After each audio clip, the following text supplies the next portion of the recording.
Hey guys, and welcome to another video. That's an E36 and it has a huge problem. Steering wheel's on this side, but what is that? It's an automatic. We're gonna fix that. Yeah, we will swap this car with a manual transmission. Oh yeah? Who's gonna do that? Me. So let me walk you guys through this car. It is a non-M323 from the Japanese domestic market. Right-hand drive, automatic, Dove interior. And Tommy, how many miles? It was less than 20,000? Yeah, less than 20,000. Whatever that is in kilometers, it's translated to less than 20,000 miles. Yeah, so very low mileage, not abused. Interior is immaculate, exterior is immaculate. This is a very special color. It's more metallic. It is an individual color. Did you know that, Tommy? No, but right now, yes. Yeah, so this is one of the really rare occasions that this car would come in this color. Chris, what do you think of the car? I love it. I drive it. I wish it was a little faster, but super clean. Definitely nice, comfortable ride, even with the coilovers and everything like that. Still drives pretty much like stock. They did a great job of putting the BMW Motorsport wheels on it and pretty much keeping it all OEM BMW. Just like that transmission. It's probably the cleanest ZF I've ever seen in my life. Yeah, this one supposedly is like damn near brand new. Yeah, I think Duarte didn't want to use my 50,000 mile one, so he found one with like about 20,000 miles. All right, well, at least the differential will kind of match. That one has about 50,000 miles. That's a 315 LSD. And then we have a whole bunch of OEM parts. We have the Source right-hand drive, clutch pedal assembly. We got rear main seal, clutch, dual mast so we don't have that chatter. Keep some of the comfort in there. We got the slave cylinder, master cylinder, and a whole bunch of supporting bits. A single piece clutch line that'll go straight into it and eliminate the hard line. So what Tommy's gonna do is start dismantling the car. And after this, we put everything on this into the car. Yeah, mind you, English isn't Tommy's first language, and No. his first language is BMW's, second language is French, and third language is English, so he's really struggling. Yeah. So he'll speak through the BMW. Yeah, it's hard to me to speak in English. You're doing well. Yeah, thank you. I try to learn fast. So step one, what do we do? Raise the car. Okay. Alright, so we're getting ahead of ourselves. First step is actually take off the clutch fan just in case when we take off the weight of the transmission, this doesn't pop up and like destroy any of this. Perfectly intact. Yeah. Like I mean everything is here. Even the little duct here for the stock airbox. The duct for the alternator. Yeah, this look new. Yeah, for real. Everything looks really mint. Even inside here, look, it's like a nice like satin color. Yep. Single stage, so no clear. Wow. It's not every day you see a car like this and you start working on it and modifying it. But No. this is going to be a nice OEM style swap. Yeah, really clean swap. Look the color. More metallic. Yeah, BMW individual. Japanese. And German. I wonder if it says like, oh, danger. Yeah, it is. It does say danger over here in Japanese. And the emissions in Japanese. Donnie, you know Japanese? I do not know Japanese. What are we looking at? I don't know. Just looking at all the little Japanese bits. You can Individual color. see it says something over here. Individual color. Some Japanese stuff that's very important with a nice BMW logo. The booster's on this side. And the power's still on this side. Cool. So Tommy's gonna go ahead by taking off this plastic bit right here. Pop that off.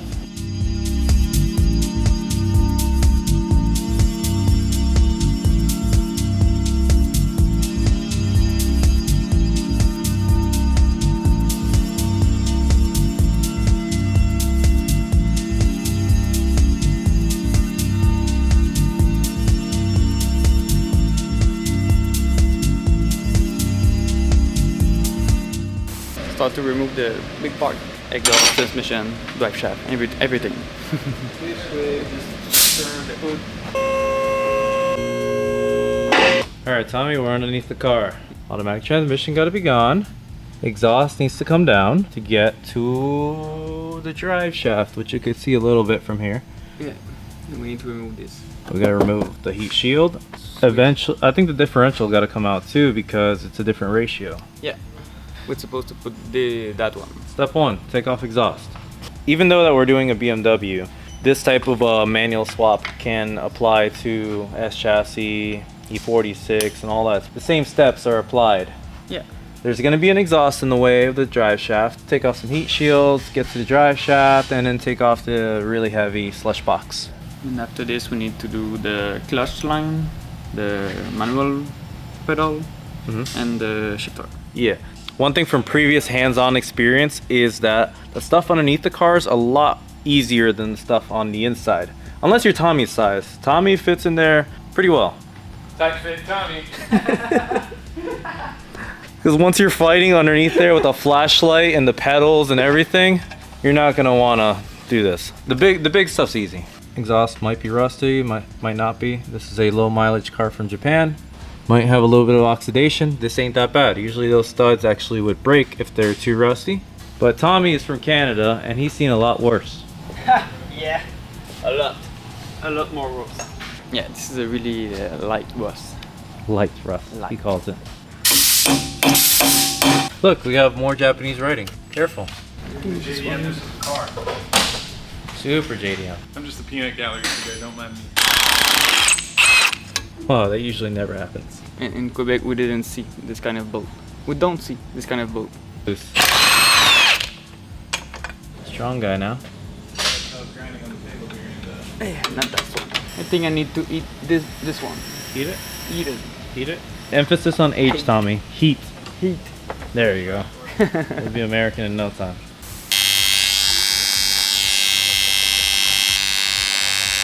So Tommy's an expert at removing rusty bolts and nuts. Yeah, so but- he says we need heat. Yeah, but I never use this for heat. Oh yeah, you guys have like acetylene torches that Yeah, turn everything into like that big. yeah, Not- liquid. not that one. No, in Florida we have this. We don't need to eat a lot.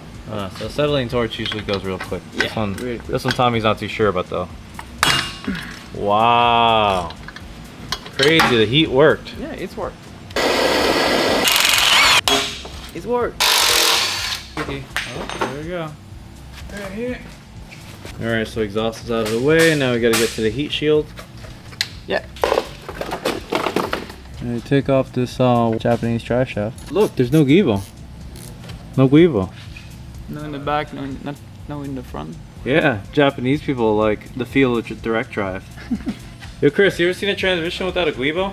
What? You ever seen an E36 without a Guibo? I'd say I've seen a lot of transmissions without Guibos, but not E36s. What we got here? Look. Wow. It just looks the same on both sides. The differential and the transmission. We got a lot of faith in their automatics. Yeah, it's Japanese. What happens when you make no horsepower? So now is a good time to take off the shifter linkage. Yeah. Very accessible, don't forget about it. Make sure to drop all the parts, get your shifter linkage out of the way. Alright, so we continue underneath the car. We're removing some brackets over here and the actual drive shaft itself. Pop off the nuts and make sure to take off the two for the center support bearing. After that, drive shaft will come out nice and easy. And do not forget to remove all the fluid out of the transmission itself. This transmission actually happened to have two drain plugs.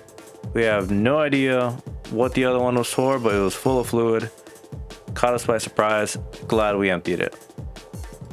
Make sure to take off the transmission oil cooler lines, pop them off, and let them drain. Follow the routing for the actual lines themselves so that way you can remove them. But we're gonna go ahead and take out this heat shield, pop it out the way so we can get the transmission mount off and trace those lines, pop them off at the union where the cooler is, drain them out, and make sure you have something to catch all this fluid, and then continue removing the lines entirely.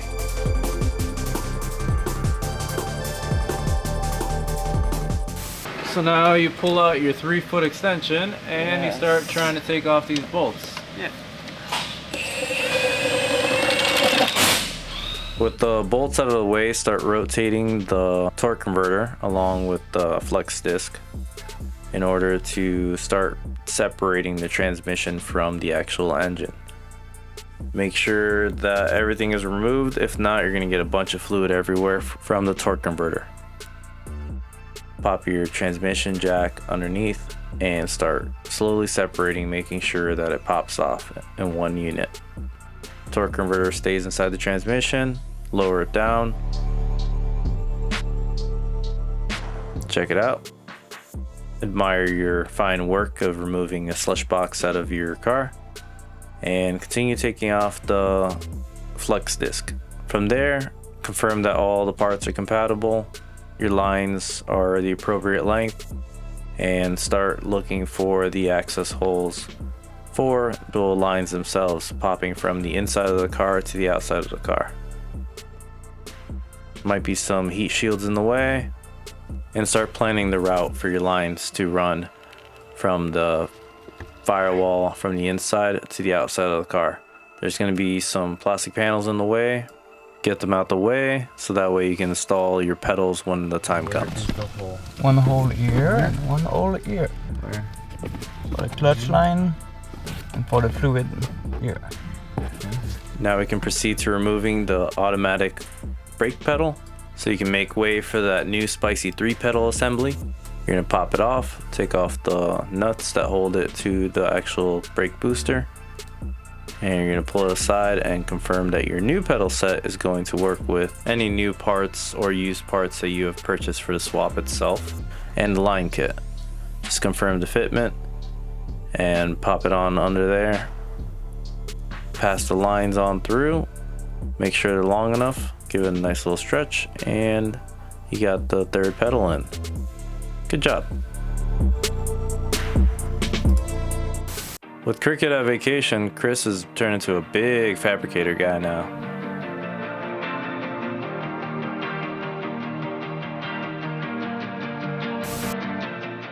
Now let's move on to the mysteries of a BMW interior. So pretty much they hide every nut and bolt that you would think would remove this interior, and then there are some hidden in a bunch of different spots. You can go ahead and find a video on how to remove your interior. We won't have time to show all that in this video. Even though you can't see half the screws, you're going to need some very special tools to go into some tight spots and some technical know-how, like the bottom of the OBD computer having a little hole that you pop your finger through.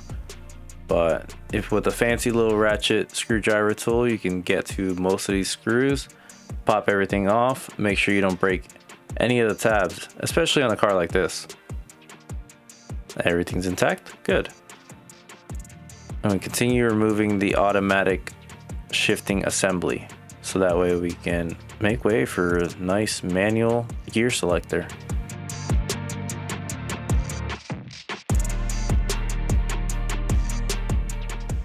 We don't need this.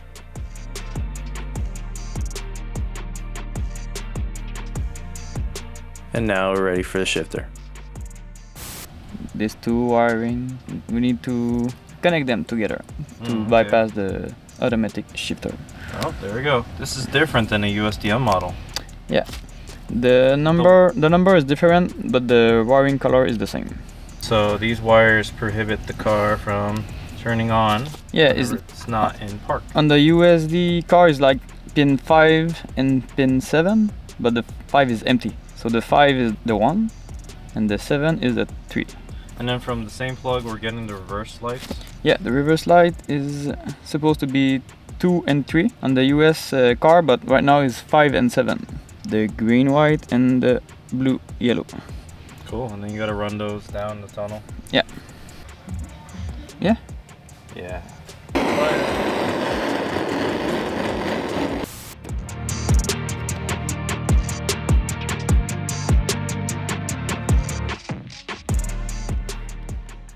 Alright, so everything is practically together minus the new shifter that's about to go in. Tommy was going to put this under piece panel, and we remembered that... Got this. Yeah, so it's like a blank spot that you just cut out. Yeah. Just to accommodate the 3rd pedal. Alright, Tommy, slice. Let's go. Holy crap, Chris. Yeah, I made brackets and welded them and nut-serted them and bent them all by myself. Wow, Cricket's going to be amazed. Yeah. Dude, for real. Wow, nut-serted. Yeah, big old M8 nut-serts in there. So now my dilemma is I need to make an upper mount for the rad, obviously. And I am wondering whether I should mount it to this or if I should bring it over here to the back of the strut tower reinforcement where I have this nice little flat spot that looks like it would fit. It has it on both sides. Now, I don't want to put it up here because if you do crunch this, then this has a tendency to move and flex, which is the problem we had on Mono. This whole thing started to bow up after the corner got hit. I agree. So I don't think that mounting it up here is a good idea, and if I do mount it up here, I will probably make it out of aluminum so that if that flexes, it won't just destroy our radiator, which is, you know, more expensive than a lot of stuff in here. So I'm thinking if I go over here, it's gonna be a good tie-in point. Nice little flat spot right there. What do you think, Joe? Over there look better? Yeah, I dig it because it's the same reason. You hit this side, that side folds, and then the whole thing shifts. Yeah. But like something from there, especially, it's already flat. Yeah, that's what I'm saying. It's like lined up exactly with that. Might just make it out of a little strip of aluminum or something for now, just to hold it in place until Kirky comes up with a cooler idea.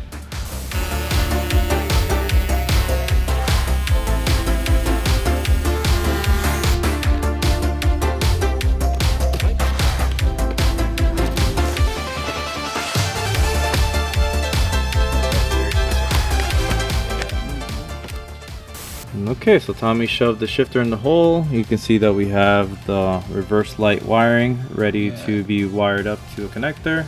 I think he's gonna do the rear main seal, even though the rear main seal looks brand spanking new. Change it anyways while we're here. We'll change it anyway. Yeah, you know, a lot can happen in 25 years, even if you don't drive it. Rubber becomes a lot stiffer. I said, oh, don't change it if it's not gonna be OEM, but we got the good stuff. So now let's work on getting that rear main seal changed. Be very careful since you're working with the crank of the engine. Be sure to clean all surfaces so that the RTV or gasket seals properly.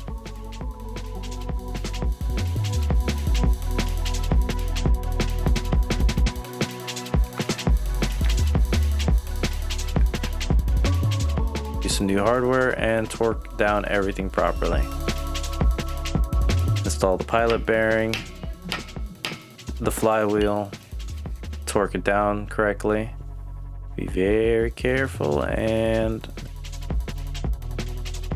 there you go. Make sure to lube up the splines of the clutch disc and use the alignment tool to set it up properly. Now for the transmission itself, we recommend new parts such as throw-up bearing and pivot pin and the fork retaining clip. Put the transmission fork in there. Make sure it sits properly and use all necessary lube to make sure proper actuation of it. Now get the transmission onto the trans jack and start lining it up. And make sure you hook up your slave cylinder. Put the transmission mount on and then work your way to the rear differential.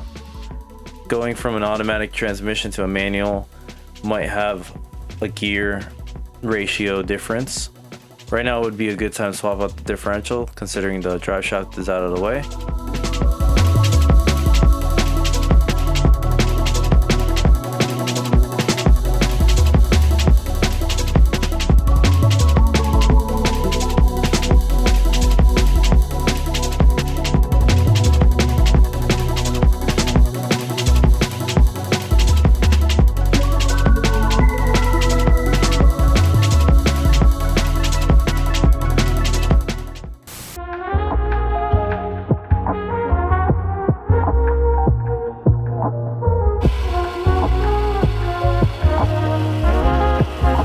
So I'm trying to be Frankie Fabricates over here. Welded washers on the bottom of those, ground them down to make them look kind of pretty. Nuts inserted there, and we already had the M10 bungs that we welded onto the side of this.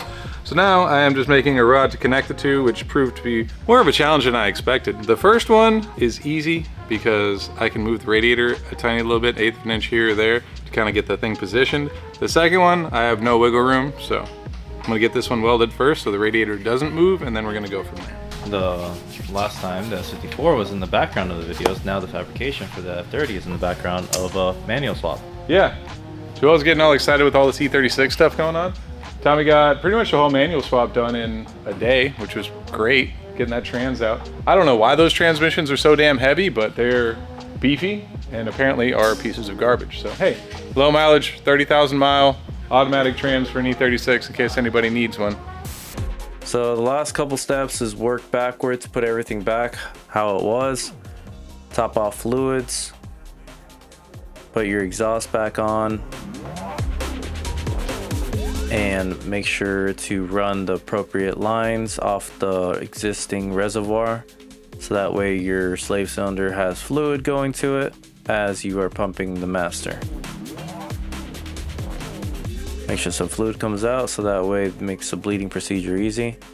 And with the E36s, you take out this little green cup that's in here and you fill up the reservoir to the top, because for some reason the inlet's really high up, so any air bubbles start causing bleeding issues. Don't know why, but this is the way. Fill it up. If you don't have a pressure bleeder, it's good to have a friend to just pump up the pedal until you start feeling some pressure. And once this is done, the car should be ready to go. So I think we are now officially manual swapped. We have power and we have Tommy outside the car. Is it time to actually test it out? Yeah. Like, do you want to in the reverse gear? I want to. Oh, you want to see reverse works? Here, take the camera with you. Let's see reverse works. Yay! Yay! Hey, look. Listen. JDM cars have the backup chime. Does it still have that box in there that says Japanese stuff when you Tommy, did you plug in box? You need to plug in the Japanese box that yells at you. Alright, ready to turn on? Yeah. Alright, cool.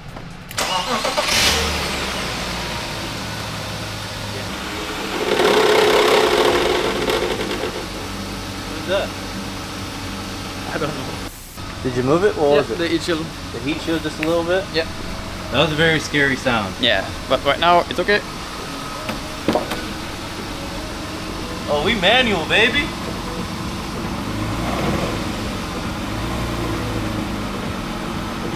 Okay, so we passed the first test. The wheels spun in the air. Now I'm going to pass the real test of driving the car, right, Tommy? Yeah, the first test drive.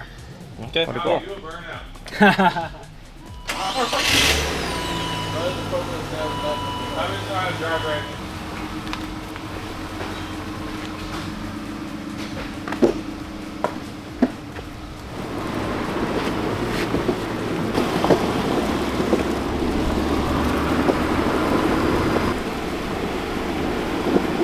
All right, Mr. Tommy, we successfully manual swapped the car. Yeah. Really appreciate you speaking as much English as you can, trying to explain this while I narrate most of it. But that's how you pretty much do a manual swap on just about any car. This would kind of translate over. It's the same components. Either you get an automatic transmission, you take it out, get the manual gearbox, put the other stuff in. It's just a part swap with OEM parts. Yeah. That's everything. Hope you guys found this very helpful towards your build or a car that you just want to be a little bit more fun. Is it fun, Tommy? Yeah, it is fun.